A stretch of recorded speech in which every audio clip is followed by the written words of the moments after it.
Adam Ayriss, A-D-A-M, first name, last name Ayriss, A-Y-R-I-S-S. Thank you, Mr. Wilson. Thank you, Your Honor.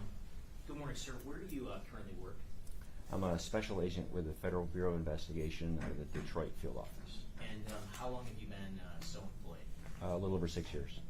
And as part of your role as a special agent, are you familiar with something called the evidence response team? Yes, I'm a member of the Detroit-based evidence response team for the FBI.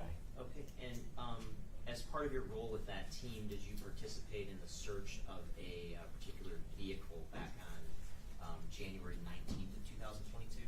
I did. And where was the search of that vehicle conducted? It was in a towing facility in police impound in Eastpointe. I believe it was Woods Towing. Okay. And when that vehicle was searched, who else was present?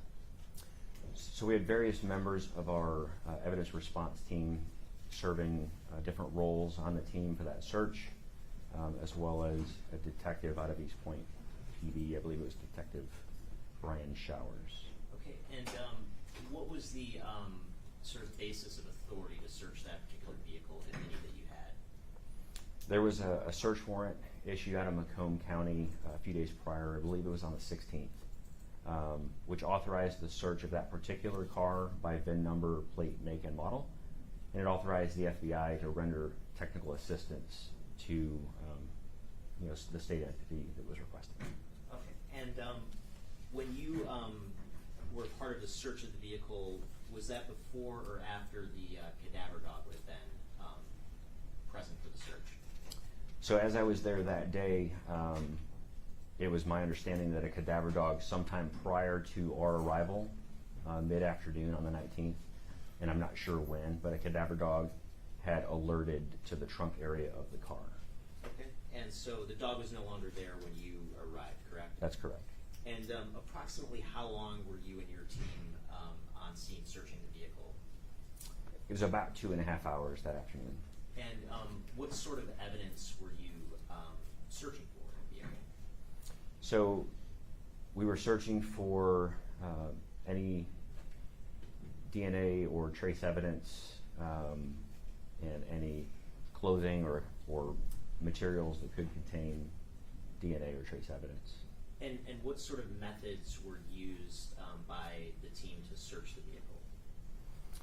So we initially photographically depict the scene as it is when we arrive, and so exterior photographs would be taken 360 degrees around the car, and then we start to search on the inside of the car, one zone or compartment at a time, photographing things as we see them, and then as things are searched, once the entry photographs are complete, items per zone would be removed from the car and then examined kind of on a clean surface on paper. Once the search was complete of the car, we then used an alternate light source, which is ultraviolet light with particular goggles at a particular frequency range, looking for evidence of blood. Okay, and was any evidence of blood detected using the alternate light source? It was not. And if hypothetically there had been just a microscopic drop of blood somewhere, would that have been something that would have been able to be identified using that light source? So it depends a lot on the surface that you're examining. Different materials are easier or harder, the different colors, the texture, as well as kind of the other material that might be present.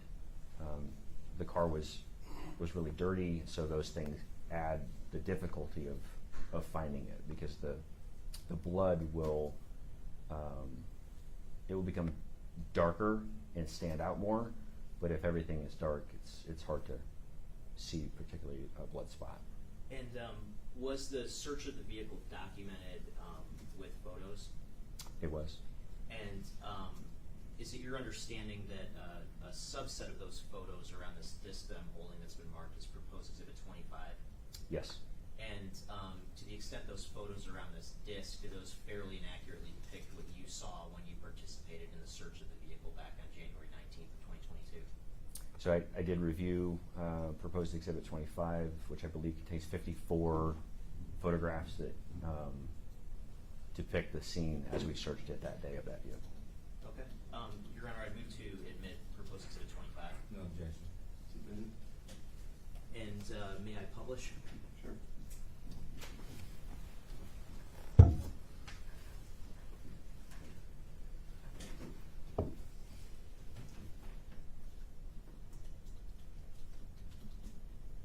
I just want to move through these, starting with Exhibit 25, page 1. What does page 1 show us? So the first several photos would be those exterior entry photos. So it'll be a 360-degree walk around the vehicle to document the condition of the vehicle that we were in. So this would be the front passenger corner of the vehicle. Okay. And looking at page 2, is that just the front of the vehicle? Yes, sir. And page 3? So we're making our way around in a counterclockwise motion. So this is the front driver's corner. And page 4? The engine compartment. And page 5? The rear driver's corner. And page 6? That's the license plate of the vehicle. And just for the record, what was the license plate number? Echo Golf Hotel, EGH, 6644. And page 7 and 8, are those just more exterior photos? It is. And page 9, what does that show? It's the VIN number on the front of the dash on the passenger side. And how about page 10? So after the exterior entry photos are done, we would take photographs of each of the zones of the car. So this would be that driver's seat with the door open. And page 11? This is the driver's door. And page 12? Back seat from the driver's side, rear door open. And page 13? Back seat from the passenger side, rear door open. 14? The front passenger seat with the door open. Page 15? This is the center armrest in between the two front seats. And page 16? The glove box in the passenger seat with it open. Okay, and so far we've just been looking at the passenger compartment on the inside. Correct. And in terms of like inside the passenger compartment, was there anything notable that was observed?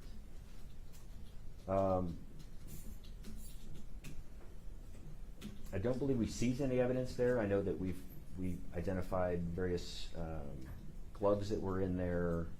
There was, if I recall correctly, there was some laundry detergent in the back seat. But all of the evidence that was seized that day was seized out of the trunk. Okay. And in terms of the trunk, what does page 17 show us? So this would be a view of the trunk after opening the trunk before anything was moved. Okay, and so this would be the condition the trunk was in when you initially found it, would that be correct? Yes, sir. Okay. And page 18, is that just a close-up? Correct. Just same orientation, but just closer to get a better view of what's inside of the trunk. Okay. And page 19? It's a different angle of a medium shot looking inside of the trunk. And page 20? This would have been with that spare tire, which was sitting on top of kind of everything and blocking a view. That was removed, and then this is what would be underneath that spare tire, with everything else still in the trunk. And at some point, what was done to, I guess, facilitate the search of the items in the trunk? Were any additional steps taken? So after things were photographed as they were inside of the vehicle, everything would have been removed out, placed onto that paper for examination and determination of evidentiary value. And then we had conducted the ALS, the alternate light source, around the car. And then eventually we ended up removing the liner of the trunk and bagging that as evidence. Okay. And Looking at page 21, is that just another view of the trunk? Correct. And 22? It's looking further back into the trunk toward the back seat to get a view of what was back there in a more close-up shot. And 23? More items from the driver's side of the trunk area. And 24?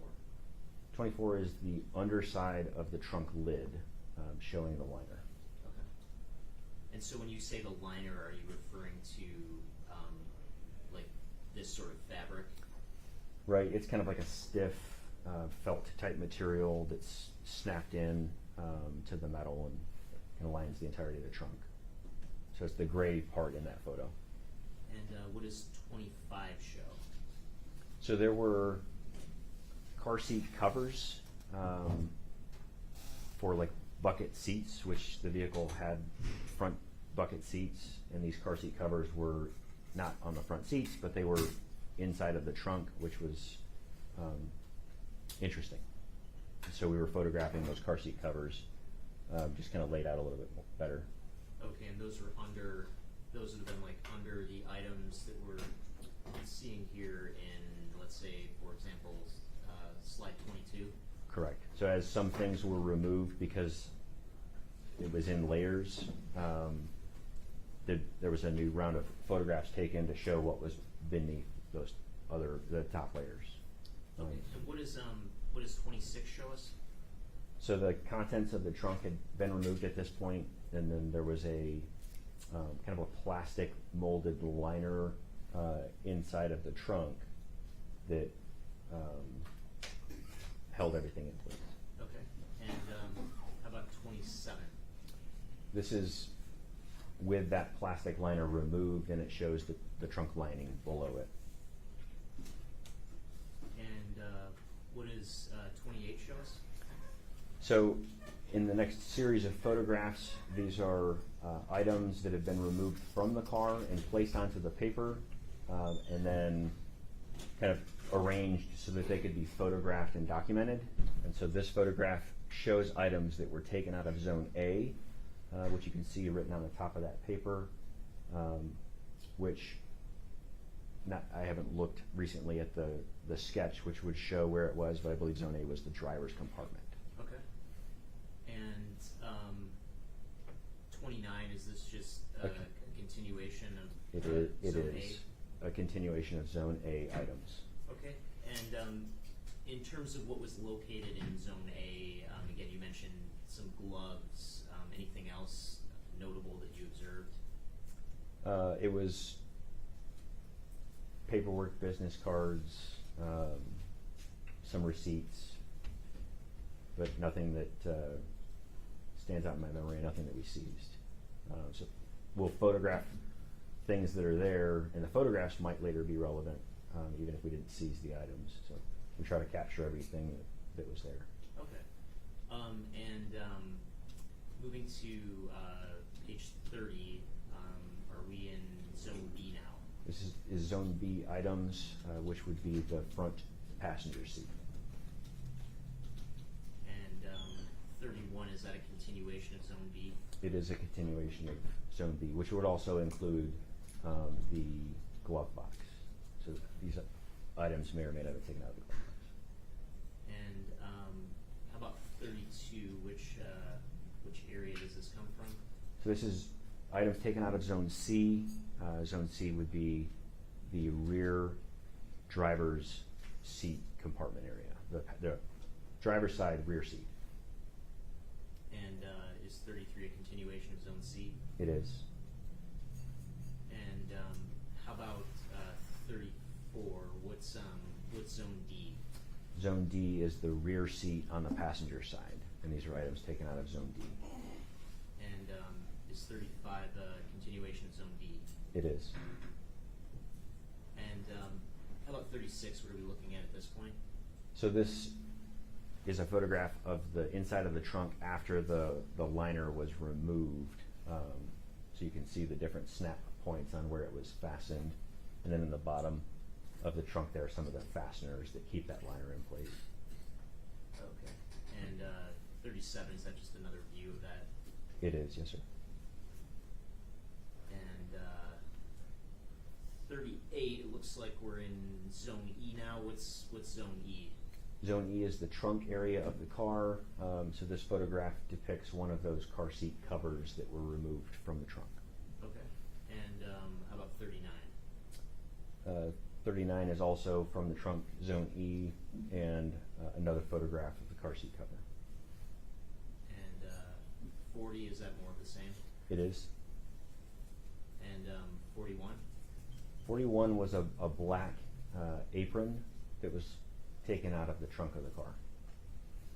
And how about 42?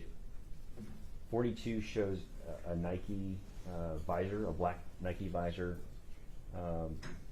black and pink boots, some gloves, a black hat, and a belt that were taken out of the trunk of the car. And 43? This is a continuation, kind of sliding to the right of the previous photo. So we see the belt, hat, and the gloves in the center of this photograph for Zone E, and then it shows some additional gloves all the way on the right side of the photograph that were also taken out of the trunk. And how about page 44? So this is the trunk liner that was removed out of Zone E, the trunk. And page 45? Continuation of the trunk liner. And 46, is that the upper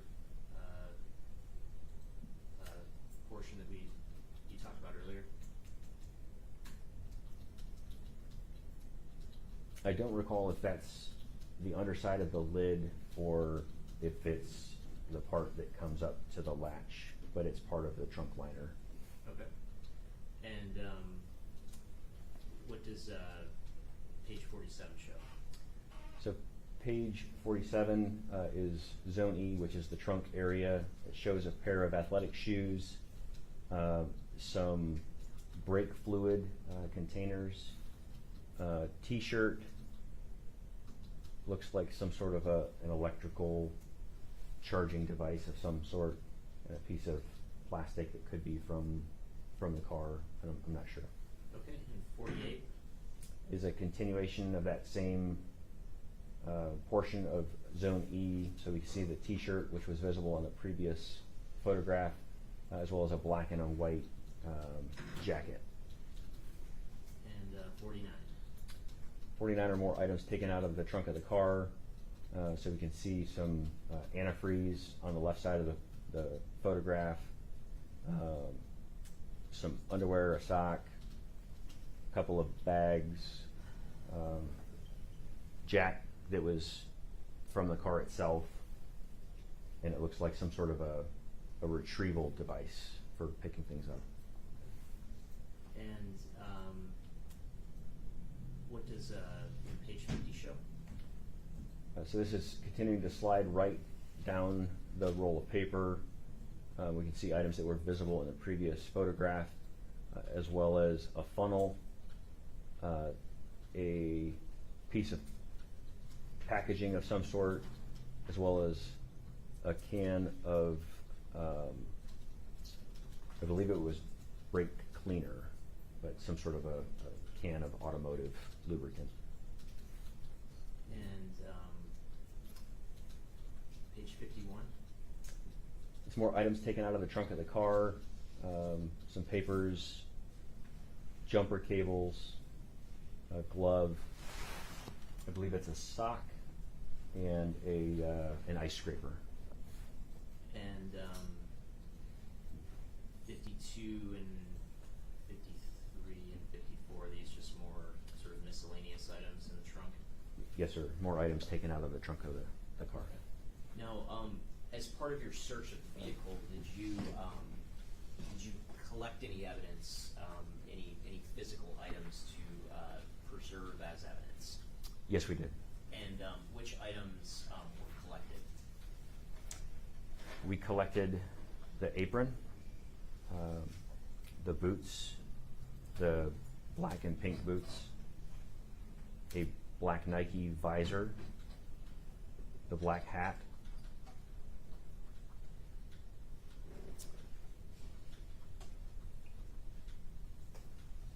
We collected the liner of the trunk. I might be missing something. And in terms of collecting those items, what was done with them once they were collected? So once the determination was made to seize those items of potential evidence, they were packaged on scene, sealed in evidence packaging, and turned over to the detective from Eastpointe. Okay. And it sounded like you thought you may be missing something in terms of the exhaustive list of what was collected. Is that correct? Yeah, I can't recall if I got them all. Did you create something called or someone else in your team create something called a case book for this particular search? Yeah, so each search we would include items that were seized, and we would document everything and then write a report. It would include a sketch of the car, the photographs depicting the search from beginning to end, including exit photographs. It would include items that were seized, a receipt for property. So the items that were seized would have a receipt that would be written, and it all kind of gets packaged up together and made into a report. Okay, and if you looked at that report, would that help refresh your recollection as to the exhaustive list of what was collected? It would. Okay. Yeah, for sure. Yes. I'm handing you a copy of the case book. You could take a look at that and let me know when and if your recollection has been refreshed.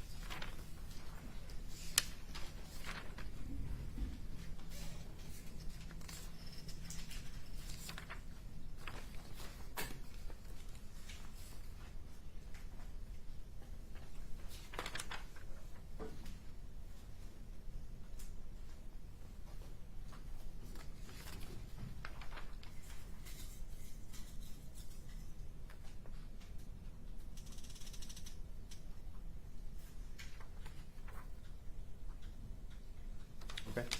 And having taken a look at the casebook, has your recollection been refreshed as to the items that were collected? It has. And was there anything you missed in the previous list that you gave? There is. So in addition to the things that I mentioned before, the belt that we saw in the photographs was seized, a pair of black gloves, as well as a pair of disposable gloves, and the car seat covers were seized. Okay. And in terms of, again, the purpose of the search, I think you indicated that you were looking for possible evidence of blood. Would that be correct? Correct. Searching this specific vehicle, were there any sort of limitations that you encountered? So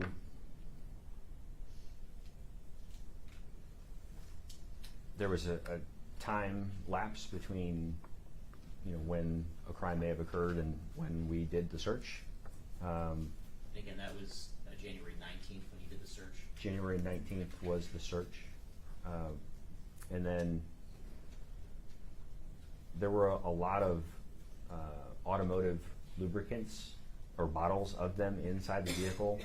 And I distinctly remember pulling things out of the trunk, and there were clothing or other fabric items, and it all was kind of damp, and I'm not sure with what. So it could have been that some of the automotive lubricants were on that, but the materials inside of the trunk appeared wet with some sort of substance. Okay, and did the number of items in the trunk impact your ability to search?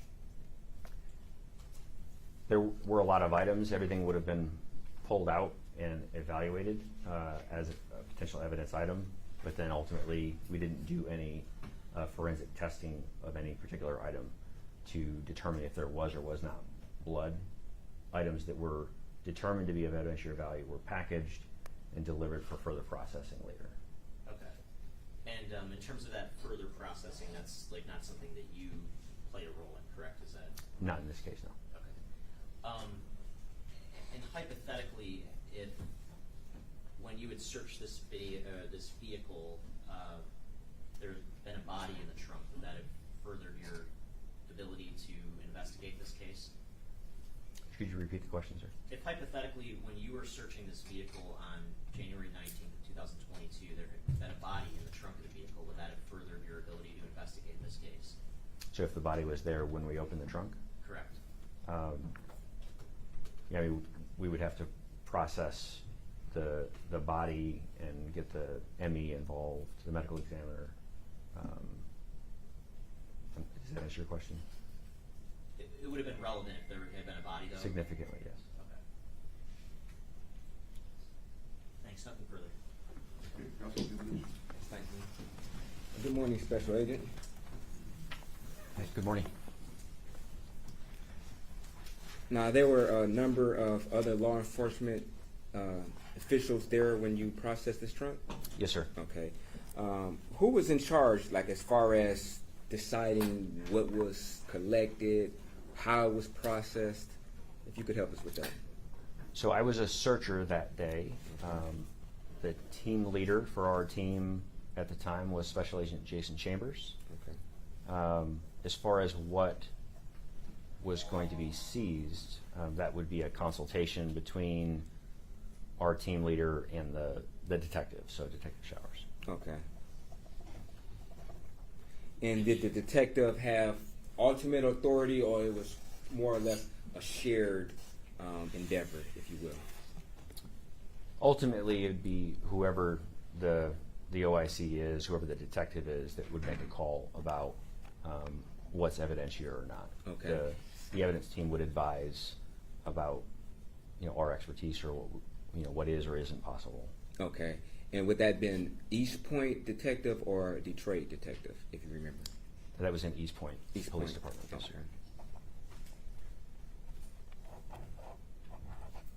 Now, you didn't have any evidence that would suggest that this particular car had been cleaned out from the time of the suspected incident to the time that you were searching this car, correct? Cleaned out, like it As emptied? far as the trunk, it didn't seem like the trunk had been emptied out, correct? No, sir. It was full of stuff. Okay. And you didn't have any evidence that would suggest that the truck was shampooed or vacuumed out, correct? Would that be a fair statement? Correct. Okay.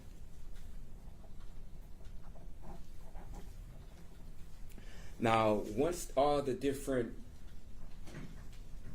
items were recovered and placed in their on the particular paper, were they then, I guess, analyzed with the alternative light source and or luminol? The alternate light source was only done inside of the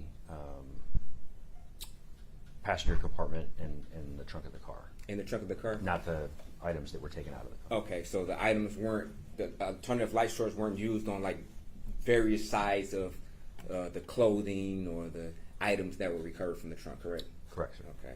And that goes the same for the luminol, correct? We didn't use any luminol that day. Oh, was there a particular reason why you didn't use luminol that day? I wasn't told to. Okay. And that would have been either Special Agent Chambers and or the Eastpointe detective who would have directed you to use luminol, correct? Usually it would be a decision from the leadership of the evidence response team to use it. Okay. So luminol can help to identify trace amounts of blood by fluorescing with the iron in the hemoglobin. Okay. Now, you indicated that there are different materials. Some are easier to, I guess, detect blood on. Correct. Okay. And just hypothetically, what materials would be, the easiest or easier than to detect certain blood on? So a lighter colored material would be easier because under alternate light source, blood becomes darker.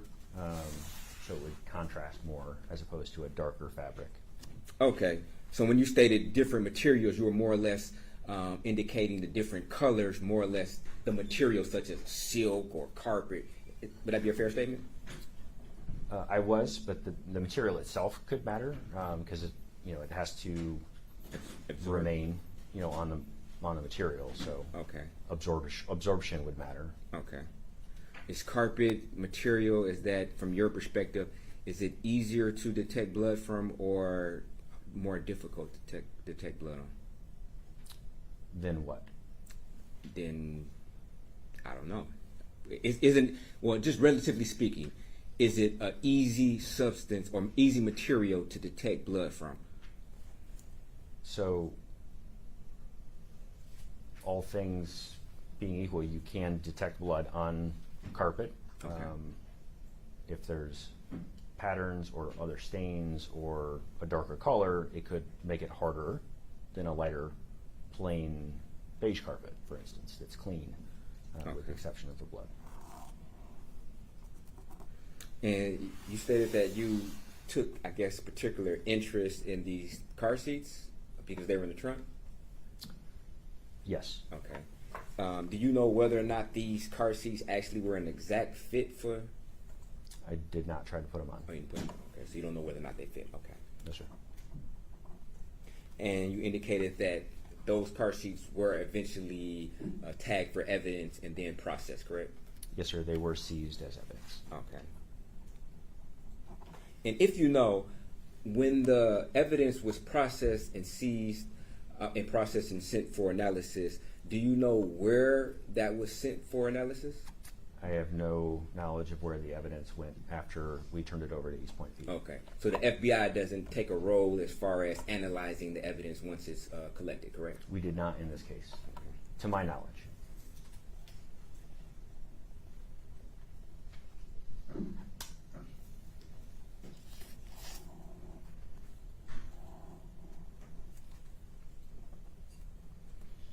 And you, just to be clear, you indicated that you didn't find any traces of blood or DNA using the alternative light source from the passenger compartment of the car and the trunk, correct? We did not identify anything that we believed was blood using alternate light source. And just to be clear, the decision to not independently analyze every single item once it was taken out of the trunk with the alternative light source, that would have been a decision by the team leader, correct? Ultimately, yes. And or the detective, correct? Correct. Okay. In situations like that, can a searcher such as yourself suggest and say, hey, it might be a good idea to, have the alternative light source on this particular items once they're taken out, turn the items around, and do the same thing from the other side? Certainly a searcher could, offer opinions, and we would collaborate on things. Okay. Do you know if that was done in this particular situation? I am not sure if it was. or Okay. not. Did you personally do that in this particular situation? I did not. Okay.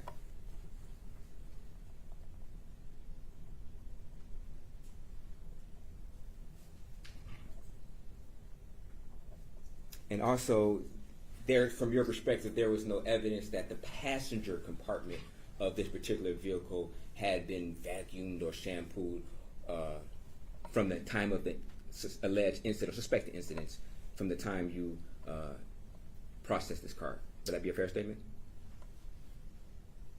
I can't answer that, but I can say that the day that we searched the car, it had not recently been cleaned. Yeah, okay.